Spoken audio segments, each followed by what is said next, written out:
Os dije el domingo pasado que la Iglesia, con sabiduría, en el Adviento dedica siempre 2 domingos a meditar sobre la figura de Juan Bautista. Este es el segundo domingo que meditamos sobre ella. La semana pasada veíamos a Juan invitándonos a evangelizar, a preparar el camino y a predicar en el desierto. Os hablaba de eso.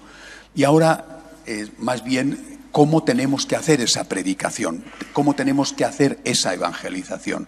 Por eso el Evangelio empieza con una pregunta que le hacen a Juan. ¿Qué es lo que tenemos que hacer? ¿Nosotros qué hacemos? ¿Queremos evangelizar en el desierto, en ese desierto externo acosador que vivimos, de este mundo súper secularizado, o en el desierto interno en que a veces se convierte la propia Iglesia? ¿Qué es lo que tenemos que hacer? Antes de entrar a dar respuesta a esta pregunta, una introducción. Hace ya mucho tiempo que nos dimos cuenta, por lo menos algunos, de que la primera batalla contra esa secularización se libra en el lenguaje.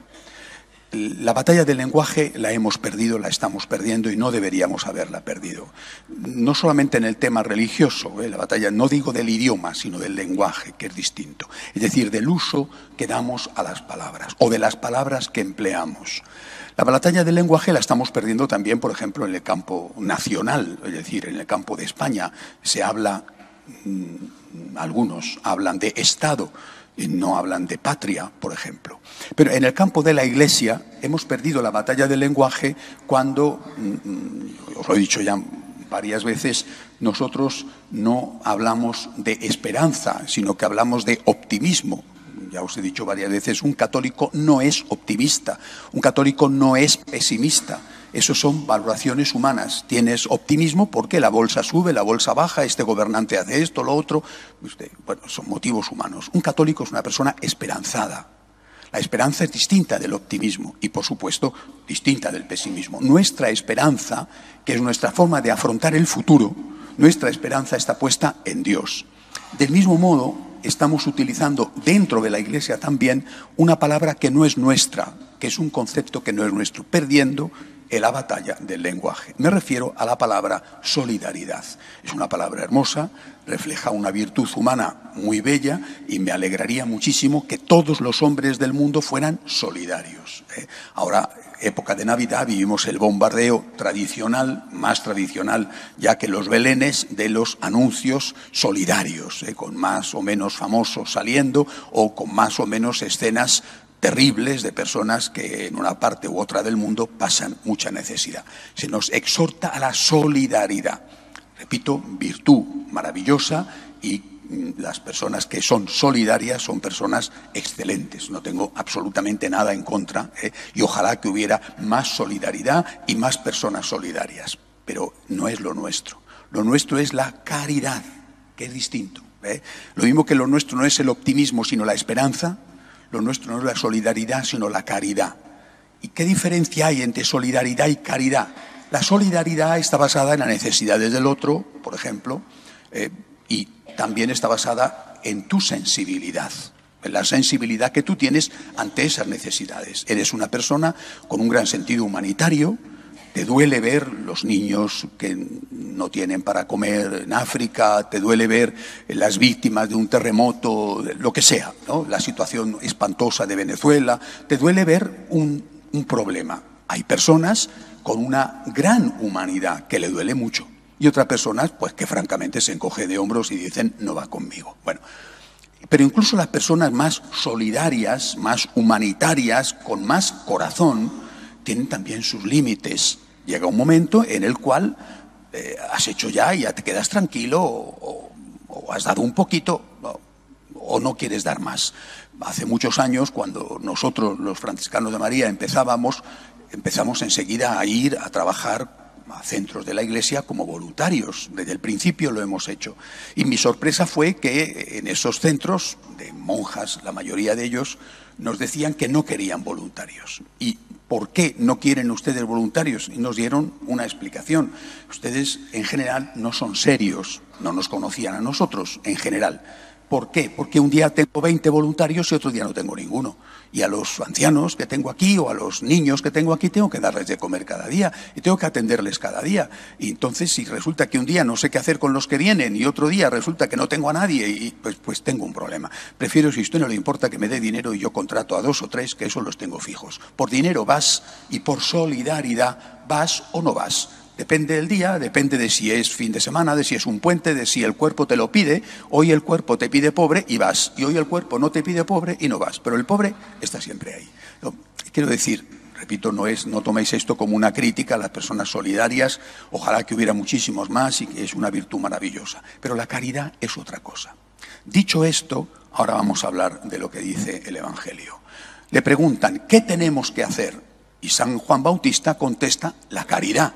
Y da ejemplos. El que tiene comida, que la reparta. El que tiene ropa, que la reparta. Y también el cumplimiento de las obligaciones. A los publicanos, los recaudadores de impuestos, no recaudéis más de la cuenta para quedároslos. A los militares, tenéis armas, no hagáis extorsión con las armas. Cumple con tu deber y ayuda a las personas necesitadas. Ayudar o cumplir con el deber en muchas ocasiones siempre es difícil. Os decía la semana pasada, predicar en el desierto es muy difícil, siempre lo ha sido. Cuanto más difícil es lo que sea, cumplir tu obligación, dar una limosna, mantener tus votos matrimoniales o tus votos sacerdotales, cuanto más difícil es, más motivación tienes que tener. No es que sea imposible, es que tienes que tener más motivos, más fuerza para hacerlo. San Juan Pablo II decía, hablando del tiempo presente, decía, el mundo de hoy tiene que subir, los hombres de hoy tienen que subir una montaña. Y hay la tentación de dinamitar la montaña y reducirla a cenizas. Pero la otra solución es hacer fuerte a los hombres para que tengan buenas piernas de alpinista y logren escalar la montaña. Es decir, si tú tienes una situación difícil, o ves ante ti una situación difícil, la tuya o la del otro, de lo que se trata es de tener motivaciones, más motivaciones. Cuantas más, no es que te será más fácil, sino que tendrás más fuerzas para hacerlo. Y esa es la diferencia entre caridad y solidaridad. La diferencia está en la motivación. La solidaridad actúa en función del sentimiento. Me apetece, no me apetece. El sentimiento es cambiante, es como aquel fragmento de la ópera, pero aplicado no a la mujer, sino al sentimiento. La donna è mobile, qual fior al vento. No, la donna no sé si será mobile, qual fior al vento. El sentimiento es mobile, qual fior al vento. Un día te comes el mundo por esa persona y al día siguiente estás divorciándote de ella. No al día siguiente, pero al cabo de un tiempo. Es decir, amores intensísimos después terminan en odios también muy intensos. El sentimiento es voluble, y es voluble por definición. Tenemos que arraigarlo, y ahí está la caridad. Es decir, yo cuando me planteo cumplir con mi deber, o aceptar los problemas de mi vida, o ayudar a una persona, tengo un sentimiento, soy un ser humano igual que cualquiera. Y a lo mejor mi nivel humanitario es elevado. Bueno, quizá no tanto como otros y quizá más que el de otros. Pero no me lo planteo desde esa perspectiva. Me lo planteo siempre diciendo, ¿con quién tengo la deuda? Con esa persona, pero si no la conozco. Con aquel que vive en otro país, no sé quién es. ¿Con quién tengo la deuda? Con Cristo. Es con Cristo con quien tengo la deuda. Esto es la caridad. Señor, yo tengo que hacer esto por ti.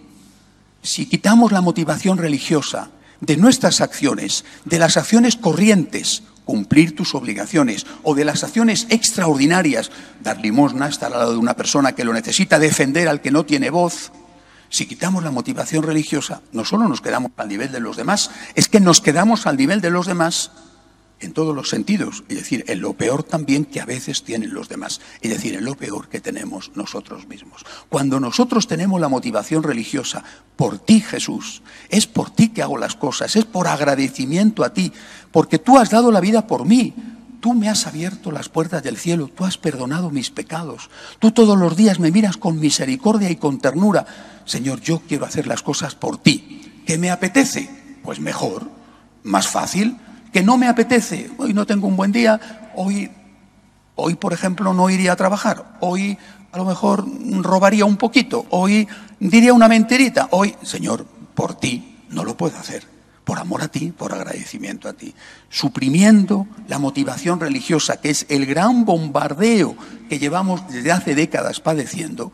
Suprimiendo la motivación religiosa, lo que hacemos es dejar a la persona a expensas exclusivamente de sus sentimientos, o dicho de otra forma, de sus instintos. Y sale lo que sale. En alguna persona no estará mal y en otra persona que está francamente muy mal. Así que, ¿qué tenemos que hacer? Evangelizar. ¿Cómo evangelizamos? Con la caridad. Con la caridad, no con la solidaridad. Evangelizamos con la caridad. Y la caridad significa obras de amor, obras con motivación, obras por Cristo, porque tengo una deuda con Cristo que nace en Belén, que muere en la cruz, que resucita por mí. Obras por Cristo. Y esto genera no solamente un testimonio que fue la raíz de la expansión del cristianismo, cuando San Lucas, más o menos en el año 62, 63, empieza a escribir su Evangelio y los Hechos de los Apóstoles, antes de la muerte de San Pablo, estando en Roma, cuando empieza a escribe no solo el Evangelio, sino escribe los Hechos a petición de los fieles de Roma, y empieza a escribir y empieza a dar testimonio de lo que está ocurriendo, los Hechos de los Apóstoles. Y hay un momento en que él cuenta por qué las numerosas conversiones, y dice que aquellos paganos, que no eran seguramente mala gente, pagano no significa ateo, los nuestros son peores que aquellos. Aquellos creyentes en Júpiter o en Zeus griego o en los dioses de Egipto, aquellos creyentes en otros dioses no tenían la caridad.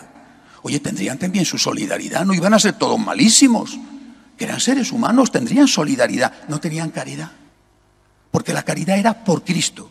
Solidaridad tendrían, la que tuvieran, pero caridad no tenían, porque era por Cristo. Y dice San Lucas, en los Hechos de los Apóstoles, que se convertían los paganos admirados de la caridad de los cristianos y decían de ellos: mirad cómo se aman, mirad cómo se aman, con obras concretas. Y cuenta, este tenía un campo, lo vendió y se lo dio a San Pedro para que San Pedro pudiera costear los gastos de la evangelización o repartirlo a los pobres.